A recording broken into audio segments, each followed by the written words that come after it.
की फ्रेम्स एक ऐसा एडिटिंग टूल जो आपकी वीडियो को स्मूथ और एंगेजिंग बना सकता है। इस वीडियो में मैं अनलॉक करने वाला ultimate keyframe mastery guide for Alight Motion. अगर आप एडिटिंग में बिगिनर लेवल के हो तो डोंट वरी, वीडियो के एंड तक आप भी की फ्रेमिंग प्रो की तरह कर पाओगे। तो चलो बिना टाइम वेस्ट किए let's dive in. What are keyframes? Keyframe basically points होते हैं टाइमलाइन पे जहाँ किसी ऑब्जेक्ट की प्रॉपर्टीज चेंज होती है, जैसे कि पोजीशन, साइज, रोटेशन या ओपेसिटी। इनकी मदद से आप एक ऑब्जेक्ट को स्मूथली एनिमेट कर सकते हो फ्रॉम स्टार्ट टू एंड। समझ नहीं आया?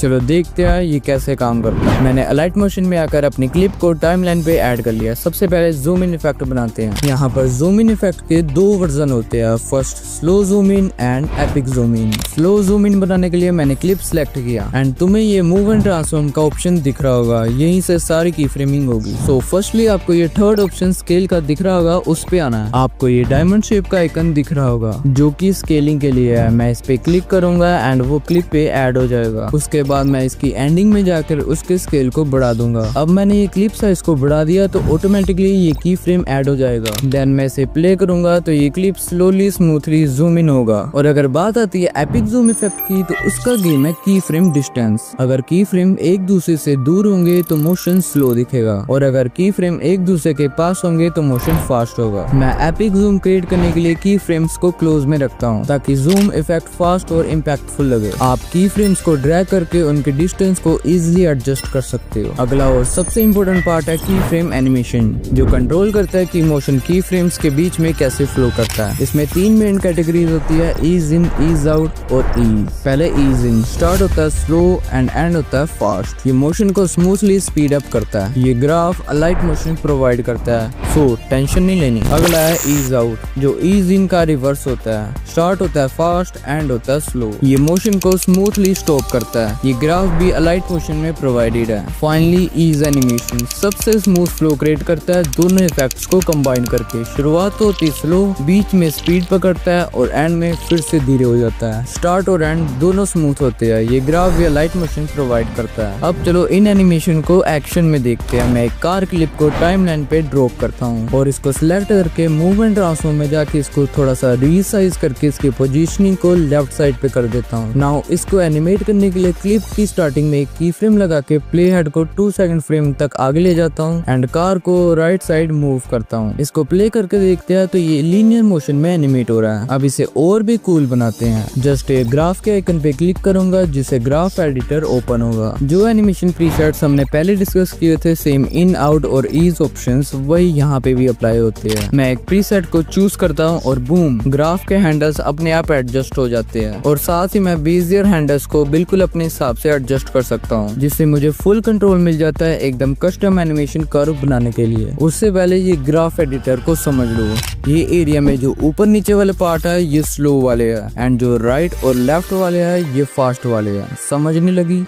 अब मेरी बात ध्यान से सुनो। जैसे कि मैं ये वाले हैंडल को लेफ्ट ऊपर की साइड मूव करता हूँ तो इसका ज्यादा हिस्सा स्लो वाली साइड पे है और दूसरे हैंडल को भी मैं लेफ्ट अप साइड पे मूव करता हूँ तो इसका ज्यादातर हिस्सा फास्ट वाली साइड पे है। तो इस हिसाब से स्टार्टिंग में सुपर फास्ट होगा एंड लास्ट में स्लो। एक और एग्जांपल लेते हैं, जैसे कि इसका ईज वाला प्रीसेट। सो इसको अप्लाई करते हैं एंड आप देख सकते हैं कि इसकी स्टार्टिंग स्लो वाली साइड है एंड लास्ट हैंडल भी स्लो वाली साइड पे है। सो ये सेंटर में फास्ट होगा। जैसे कि ये हैंडल को राइट साइड पे कर देते हैं तो स्टार्ट भी स्लो होगा एंड एंड भी स्लो ही होगा, बट एंड के पहले फास्ट होगा। क्यों? वो आप समझदार है, समझ जाएंगे। साथ ही अगर आप ये 3 डॉट्स पे क्लिक करके ओवरशूट को अनेबल करते हैं तो आप की फ्रेम्स के बाहर भी एनिमेट कर सकते हैं। लाइक अगर मैं इन हैंडल्स को कुछ ऐसा कर दूं तो एक रीबाउंड इन इफेक्ट तैयार हो जाएगा, कुछ ऐसे। इसको ऊपर करने से कुछ ऐसा रीबाउंड आउट ग्राफ तैयार हो जाएगा जो थोड़ा सा बाउंस इफेक्ट ऐड करते हैं एक्स्ट्रा इम्पैक्ट के लिए, लेकिन बेसिक एनिमेशन के लिए ये जरूरी नहीं होते। ये सेम चीज रोटेशन, स्केल और स्क्रू पे भी अप्लाई होती है। काफी औसम है ना? और ये तो सिर्फ शुरुआत है। की फ्रेम्स और भी ज्यादा पावरफुल चीजें कर सकते हैं। ये कुछ स्मूथ एनिमेशंस के ग्राफ है जो कि आपके काम आ सकते हैं, तो रख लो।